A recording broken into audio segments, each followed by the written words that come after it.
Y les voy a acompañar durante 40, bueno, eso está lo demás, esta es especial. Esta visita es VIP. La iglesia que pertenece al monasterio y financiamos con un palacio, una casa-palacio adosado al muro sur de la iglesia.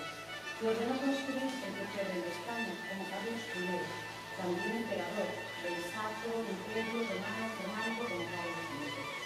Ordena construir este edificio una vez que aplica en Bruselas para pasar a esta última etapa de su vida. El Valle de Mancini, el mejor de Estación será A7 para dos trompetas coro de continuo número 10, que nos llegaba en la versión de los trompetistas John Wallace y John Miller con la Orquesta Filarmonía de Londres bajo la dirección de Christopher Wagner.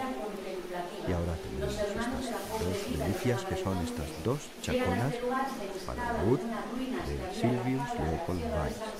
Las interpreta José Miguel Moreno. Desde allí